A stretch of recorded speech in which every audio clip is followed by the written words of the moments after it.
The gentle hum of the quantum sanitizer was Rena Thorne's constant companion as she moved through the pristine halls of the Galactic Institute of Advanced Sciences. Her dark blue maintenance uniform, deliberately chosen to help her blend into the background, contrasted sharply with the gleaming white walls that seemed to stretch endlessly in every direction. At first glance, she appeared to be just another member of the cleaning staff, but there was something different about the way she worked.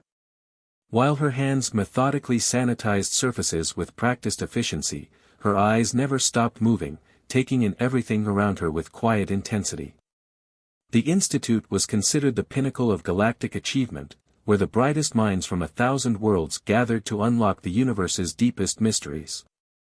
Yet none of them ever noticed how Rena's gaze lingered on their equation boards, or how she sometimes paused a fraction too long while cleaning near their research terminals. Today, the usual academic atmosphere had been replaced by an unusual tension. Through the transparent walls of Conference Room 7, Rena could see Professor Zach Slyer, the renowned Arcturian physicist, gesturing frantically at a holographic display. His crystalline appendages flickered with stress patterns she had never seen before. "The constants are wrong again." His harmonically modulated voice carried through the supposedly soundproof walls. "We're missing something fundamental about the nature of reality itself." Rena allowed herself a small smile as she adjusted the settings on her sanitizer. They were indeed missing something fundamental, but not in the way they thought. The equation they were struggling with, the grand unified theory of everything, had a beautiful simplicity to it that none of them could see because they were too caught up in their traditional approaches. Dr. Venn, the Centaurian department head, swept past her without a glance, his tentacles curled tight with worry. "The High Council is demanding results," he chittered to his assistant.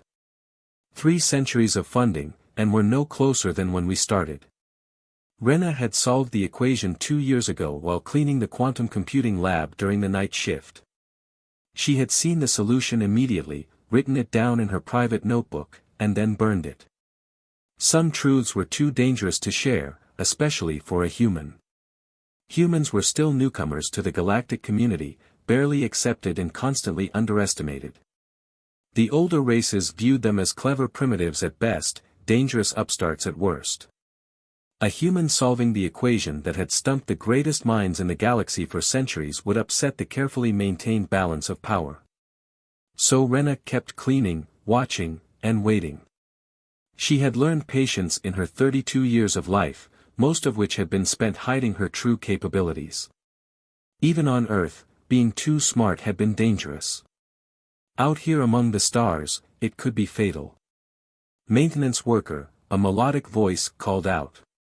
Rena turned to find herself face to face with Dr. Lyra Vox, one of the few scientists who actually acknowledged the support staff. The Pleiadian researcher's bioluminescent skin pulsed with gentle colors as she spoke. "Would you mind? There's been a spillage in Lab 12. "Of course, Doctor," Rena replied, keeping her voice carefully modulated to sound just slightly uneducated. It was all part of the act, the slight slouch in her posture, the way she avoided direct eye contact, the occasional grammatical imperfection in her speech. As she followed Dr. Vox to the lab, Rena could hear the ongoing argument from Conference Room 7 growing louder. The equation was more than just a scientific pursuit, it was the key to understanding the fundamental forces that shaped reality itself. With it, entire galaxies could be engineered, the flow of time could be manipulated, and the very fabric of space could be reshaped. The spillage in Lab 12 turned out to be a broken vial of quantum matrices, its contents creating shifting patterns of probability on the floor. As Rena carefully contained and cleaned up the mess, her mind automatically calculated the cascading wavelengths, seeing patterns within patterns that would have taken the Institute's supercomputers days to process. "Fascinating, isn't it?" Dr. Vox said, watching the swirling patterns. "Even in chaos, there's an underlying order to the universe." "Yes, Doctor," Rena replied simply, though her mind was racing through the implications of what she was seeing. The quantum matrices' behavior was actually providing further proof that her solution to the grand unified theory was correct. As she finished cleaning, the Institute's warning bells began to sound. Another failed attempt at solving the equation had overloaded the main computational array. Rena watched as scientists rushed past the lab, their faces showing varying degrees of frustration and despair. She knew it was only a matter of time before something went catastrophically wrong. The increasing desperation of the research teams was leading them to take greater risks, pushing the boundaries of what their equipment could handle. Soon, they would either have to admit defeat or face disaster. The question that kept Rena awake at night was whether staying hidden was still the right choice. As she packed up her cleaning supplies, she could feel the weight of her knowledge pressing down on her like a physical force. Sometimes the hardest part of being brilliant wasn't solving the impossible problems, it was knowing when to reveal the solutions. The Institute's emergency sirens wailed for the third time that week. Rena rushed through the corridors, her cleaning cart forgotten as she followed the sound to its source. The computational center's doors were sealed, but through the transparent walls, she could see chaos unfolding. Dr. Vox's bioluminescence had shifted to alarm red as she worked frantically at a control panel. The containment field is failing. We've got cascading quantum reactions. Professor Zaxleyer's crystalline form vibrated with distress. Shut it down. Shut everything down. But Rena could see it wasn't that simple. The equations they'd been feeding into the quantum computer had created a paradox loop, and now reality itself was beginning to warp around the machine. Small objects started floating, and the air shimmered with mathematical impossibilities. Through the growing distortion, Rena spotted Dr. Ven's assistant being pulled toward the quantum computer's core. The young Centaurian's tentacles flailed helplessly as the gravitational anomaly strengthened. Without thinking, Rena pressed her hand against the door's biosensor. It recognized her maintenance clearance, sliding open with a hiss. The chaos hit her like a physical wave, equations made manifest, probability curves twisting through the air like ribbons of light. "Get out!" Professor Zaxleyer shouted at her. "This is no place for maintenance personnel." But Rena was already moving. Her mind processed the quantum fluctuations in real time, calculating vectors and force relationships that the scientists themselves hadn't yet grasped. She grabbed a piece of chalk from a nearby board and began writing. The scientists were too busy trying to save their equipment to notice at first. But Dr. Vox, still struggling with the controls, caught a glimpse of what Rena was doing. Her luminescence flickered with surprise.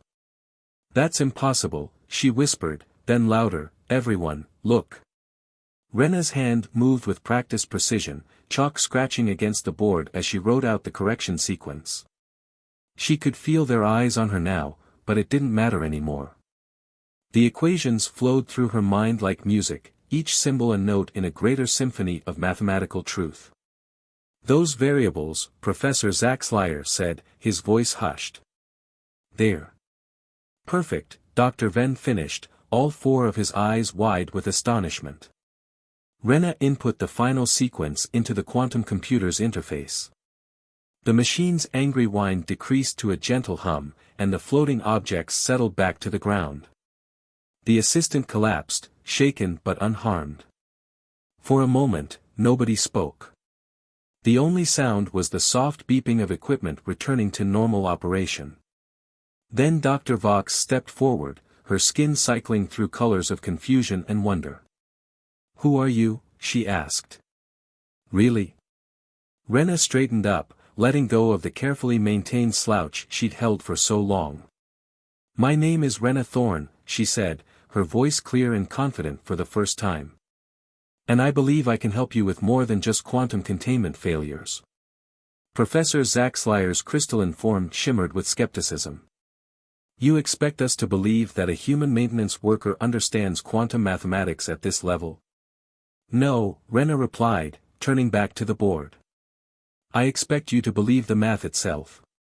She began writing again, this time laying out the beginning of the grand unified theory solution. The symbols flowed from her chalk like water, each one perfectly placed, each relationship clearly defined. The room fell into an even deeper silence as the implications of what she was writing became clear. Dr. Ven's tentacles curled and uncurled in agitation. This can't be right. We've tried every possible approach within your existing paradigm, Rena corrected gently. But you've all been so focused on complexity that you missed the underlying simplicity. She stepped back from the board, letting them see the complete equation. It was elegant in its simplicity, beautiful in its completeness. Dr. Vox moved closer to the board, her luminescence pulsing with intense concentration. By all the ancient stars, she breathed. It works. It actually works. Professor Zaxleyer's skepticism cracked slightly. But how? How did you? Because she wasn't constrained by our preconceptions, Dr. Vox interrupted, turning to face Rena with new respect. She saw it with fresh eyes, without centuries of theoretical framework limiting her perspective. But Rena could already see the ripples of concern spreading through the room. Dr. Van had moved to a communication panel, his tentacles working the controls with urgent purpose. She knew what was coming, the questions, the investigations, the inability of the galactic scientific community to accept that their most challenging problem had been solved by a species they considered barely advanced enough for interstellar travel. You should know, she said quietly, that I've had this solution for 2 years. I didn't come forward because I understood what it would mean. What it would threaten. Dr. Vox's color shifted to a deep blue of concern. The High Council's protocols regarding species advancement. Precisely, Rena nodded. But now that you've seen what I can do, what humanity might be capable of, you have a choice to make. Will you report this? Or will you help me prove that the old barriers between species need to come down? The alarm klaxons had stopped, but a new tension filled the air. In the corridors outside, Rena could hear the sound of approaching security forces. Dr. Venn was still at the communication panel, but his tentacles had stilled, hesitating over the controls. The next few moments would determine not just Rena's fate, but potentially the future of human participation in galactic society. She stood straight, ready to face whatever came next, her mind already racing ahead to calculate the probabilities of various outcomes. The time for hiding was over. Now came the hard part, showing the galaxy that humanity was ready for more than just maintenance work. The security forces that burst into the computational center weren't what anyone expected. Instead of the Institute's standard guards, these were Galactic Council enforcers, tall, silicon-based beings in sleek black armor, their faceplates gleaming with embedded AI interfaces. By order of the High Council, the lead enforcer announced, its voice a harmonious blend of tones, this facility is now under quarantine. No one leaves until we complete our investigation. Dr. Vox stepped forward, her bioluminescence dimmed to worried purple. On what grounds? We've contained the quantum anomaly. The anomaly is not our concern. The enforcer's faceplate shifted, revealing scanning patterns. We detected an impossible calculation sequence. Category 7 Violation of Species Development Protocols. Rena felt her heart sink. She had known this might happen, but not so quickly. The Council must have been monitoring the Institute more closely than anyone realized. Professor Zaxleyer's crystalline form vibrated with indignation. This is absurd. We are conducting authorized research. You are, the enforcer agreed. The human is not. The room fell silent. Dr. Ven's tentacles coiled tightly against his body, while Dr. Vox's skin shifted through patterns of distress. Only Rena remained outwardly calm, her mind racing through possibilities and probabilities. The equation was mine, she said quietly, drawing every eye in the room. But you already knew that, didn't you? You've been watching for something like this. The lead enforcer turned to face her fully. Humanity was granted limited access to galactic society on the understanding that certain boundaries would be respected. Mathematical comprehension beyond level 5 is restricted to species with at least 10,000 years of documented scientific development. And who decided those boundaries? Rena challenged, taking a step forward. Who determined that intelligence and capability should be measured by time rather than achievement? The protocols exist for good reason, another enforcer stated. Premature advancement leads to chaos. History has shown. History shows what you choose to see, Rena interrupted. She gestured to the equation still visible on the board. Look at that solution. Really look at it. It's not just about solving the unified theory. It's about understanding why your assumptions about species development might be wrong. Dr. Vox moved to stand beside Rena, her color shifting to a determined gold. She's right. The elegance of this solution, it suggests a fundamentally different way of thinking about reality itself. The lead enforcer raised a hand, and energy fields sprang to life around the room's perimeter. The human will come with us for evaluation. The rest of you will be questioned about your involvement in this breach. But Professor Zaxlier had been studying the equation more closely, his crystalline form refracting light in patterns of growing excitement. Wait, he said, his voice resonating with new understanding. The temporal implications of these variables, they suggest that your entire system of categorizing species development is fundamentally flawed, Rena finished. Time isn't linear when it comes to understanding. Sometimes a species can make exponential leaps in comprehension, not because they're breaking rules, but because they're seeing patterns that others have missed. The enforcers moved closer, their armor humming with contained energy. But now Dr. Venn stepped forward as well, his tentacles uncurling in a gesture of scientific defense. If you take her, he chittered, you'll be violating your own highest protocol, the preservation of knowledge that benefits all sentient life. The lead enforcer paused, its faceplate swirling with complex calculations. Explain. Rena smiled slightly. This was the opening she had hoped for. She turned to the board and began writing again, adding a new layer to the equation that made the other scientists gasp in surprise. The unified theory isn't just about understanding reality, she explained as she wrote. It's about understanding change itself. Including how species evolve and develop.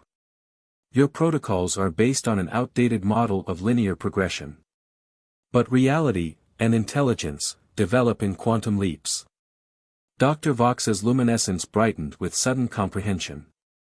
The pattern recognition matrix, it's not just solving the equation, it's proving why different species might develop different kinds of intelligence at different rates. The enforcer's faceplates flickered rapidly as they processed the implications. The lead enforcer raised its hand again, but this time in a gesture of communication rather than control. High Council, it transmitted, we have a situation that requires direct oversight. The human's breach of protocol appears to be systematically justified by the mathematics itself. As they waited for a response, Rena continued writing, expanding the equation into new dimensions of understanding. She could feel the shift in the room's energy as even the enforcers began to grasp the full implications of what she was revealing. The boundaries between species weren't just arbitrary, they were actively holding back the development of galactic civilization itself. And now she had the proof, written in the language that every advanced species understood, pure mathematics. The Council's response, when it came, would either change everything or trigger a crisis that could reshape the galaxy's entire social order. Rena kept writing, knowing that each symbol she added made it harder for them to dismiss her discovery as a simple protocol violation. The truth, as she had always known, was far more complex, and far more revolutionary, than anyone had imagined. The High Council's response came in the form of a holographic projection that filled the center of the room. The figure that appeared was a Nexian elder, its body composed of shifting geometric patterns that sparkled like cut diamonds.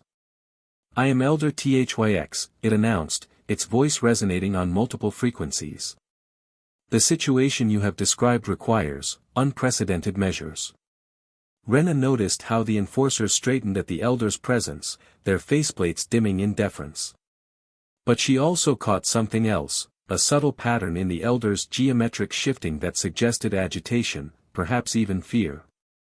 Your equations, Elder THYX continued, addressing Rena directly, have triggered emergency protocols that haven't been activated in over 50,000 years. Dr. Vox's luminescence pulsed with surprise. 50,000 years. But that predates the Galactic Council itself. Precisely. The Elder's form shimmered. What we are about to discuss never leaves this room. The consequences would be substantial. Professor Zack Slyer's crystalline structure vibrated with anticipation. You're saying there's precedent for this situation? There is. Elder THYX expanded, geometric patterns spreading to create a star map. Humanity is not the first species to demonstrate unexpected cognitive advancement. But they may be the first to survive revealing it. The room fell silent. Rena felt her pulse quicken as the implications became clear. The others, she said quietly, what happened to them? They were contained, the elder replied. Their discoveries were classified, their populations restricted to their home systems, their development carefully controlled. All in the name of maintaining galactic stability. Dr. Ven's tentacles writhed in distress. How many species? 17, Elder THYX answered. All showing similar patterns of accelerated understanding, particularly in theoretical mathematics and quantum mechanics. All demonstrating the ability to see patterns that our established models said they shouldn't be able to comprehend. Rena stepped forward, her mind racing. But that's not the whole truth, is it? There's something else you're not telling us. The Elder's geometric patterns shifted again, forming complex fractals that Rena recognized as expressions of quantum probability. The Council has long suspected that intelligence does not develop linearly. That some species possess what we call quantum cognition, the ability to make intuitive leaps in understanding that bypass normal developmental stages. Like seeing the unified theory as a pattern rather than a problem to be solved, Dr. Vox interjected, her skin glowing with excitement. Yes, Elder THYX confirmed. But such species present a dilemma. Their advancement cannot be predicted or controlled. They threaten the established order of galactic development. So you suppress them, Rena concluded, anger edging into her voice. You find these species and lock them away, not because they're dangerous, but because they don't fit your model of how intelligence should develop. The Elder's patterns became more complex. You must understand the risks. Uncontrolled advancement is exactly what the galaxy needs, Rena interrupted. She gestured to her equations. Look at what you're doing. You're not protecting stability, you're enforcing stagnation. These equations don't just solve the unified theory, they prove that diversity of thought, of development, of understanding, is essential for true progress. The enforcers shifted uneasily, their faceplates flickering with uncertainty. Dr. Vox moved closer to the Elder's projection, her luminescence pulsing with determination. She's right, the Pleiadian scientist declared. We've been so focused on maintaining order that we've been suppressing the very diversity that could advance our understanding of the universe. Professor Zack Slyer's crystalline form refracted light in patterns of agreement. The mathematics are undeniable. The very equations that prove the unified theory also demonstrate the benefit of different cognitive approaches. Elder THYX's geometric patterns swirled in what appeared to be deep consideration. You understand that releasing this knowledge would fundamentally alter the structure of galactic society? The chaos that could ensue would be nothing compared to the cost of continuing to suppress it, Rena finished. She walked to the board and added one final equation. This proves that diversity of thought isn't just beneficial, it's essential for the survival and advancement of all species. The room hummed with tension as the Elder processed this new information. The enforcers remained motionless, waiting for orders, while the scientists watched with barely contained anticipation. Finally, Elder THYX spoke again. The council must convene. This situation requires re-evaluation of our most fundamental principles. And in the meantime? Rena asked, though she suspected she knew the answer. In the meantime, the elder replied, you will all remain here, under observation. The equations must be verified, the implications fully understood. But Rena could see in the elder's shifting patterns that something had already changed. The truth was out now, and no amount of containment could put it back. The question was no longer whether galactic society would change, but how quickly, and at what cost. 3 days had passed since Elder THYX's revelation, and the computational center had become a crucible of ideas. The enforcers remained, but their presence had shifted from guards to witnesses of something unprecedented in galactic history. Rena stood before a wall of holographic displays, each showing live feeds of council members from across the galaxy debating the implications of her discovery. Dr. Vox worked beside her, her bioluminescence shifting through patterns of intense concentration as they prepared their final presentation. The council vote is in 2 hours, Professor Zaxlyer announced, his crystalline form vibrating with nervous energy. Everything depends on how we present this.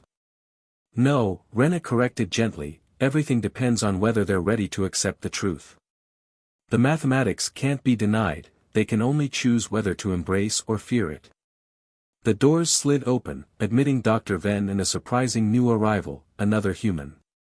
The man wore the formal robes of a galactic ambassador, but his eyes held the same careful intelligence that Rena had learned to hide. Ambassador Thorne, Dr. Vox greeted him, her skin flickering with surprise. We weren't expecting. My brother, Rena finished, smiling slightly. Though I suspect that's not why you're here, James. Ambassador James Thorne returned her smile. The council sent me to inform you that there are others. Humans, working in various positions throughout galactic society, all hiding their true capabilities. When word of your discovery reached us, they started coming forward, Rena nodded. I suspected as much. We couldn't have been the only ones. 17 registered themselves in the past day alone, James confirmed. Scientists, engineers, artists, all working in seemingly menial positions, all possessing extraordinary capabilities. The enforcers' faceplates flickered with renewed interest, but they made no move to intervene. Their own understanding of the situation had evolved over the past 3 days as they watched Rena and the scientists work. The council is afraid, Dr. Venn observed, his tentacles moving in thoughtful patterns. Not just of humans, but of what this means for their entire system of classification and control. Good, Rena said firmly. She turned to the main display and began inputting new data. Fear of change is natural. But look at this. The holographic display filled with a complex web of interconnected equations and patterns. It wasn't just the unified theory anymore, it was a comprehensive model of how different species' cognitive approaches could complement each other, creating something greater than the sum of its parts. Our differences aren't a threat to stability, she explained. They're the key to advancement. Each species sees the universe in a unique way, and it's the combination of these perspectives that leads to true understanding. James stepped closer to the display, his diplomatic training warring with obvious excitement. The council will want assurances, protocols. They can have them, Rena agreed. But not based on suppression. We propose a new framework, one that encourages cooperation between different cognitive approaches while maintaining safety measures against genuine threats. Dr. Vox's luminescence brightened with sudden inspiration. The quantum cognition pattern, it's not just about humans, is it? Every species has the potential for these intuitive leaps in different areas.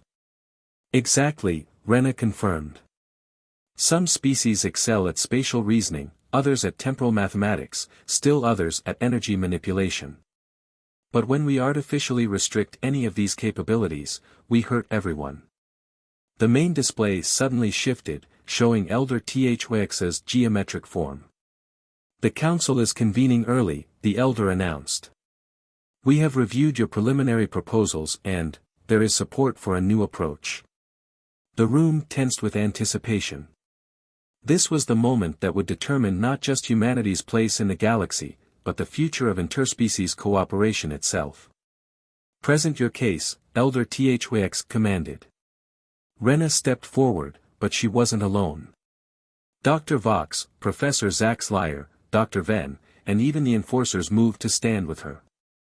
In that moment, they weren't representatives of different species, they were pioneers on the brink of a new era. Honored Council, Rena began, her voice clear and confident, what we present today isn't just a theory of universal physics. It's proof that the path to understanding the cosmos requires all of us, working together, bringing our unique perspectives to bear on the mysteries that surround us. As she spoke, the equations behind her shifted and flowed, telling a story not just of mathematical truth, but of potential, the potential that existed when artificial boundaries were replaced by genuine cooperation and understanding. The future of galactic society hung in the balance. But as Rena looked at the diverse group standing with her, she knew that whatever the council decided, change was already happening. The truth, once seen, couldn't be unseen. And the truth was that every species, every mind, had something unique and valuable to contribute to the grand equation of existence. The time of hiding was over. The age of true cooperation was about to begin.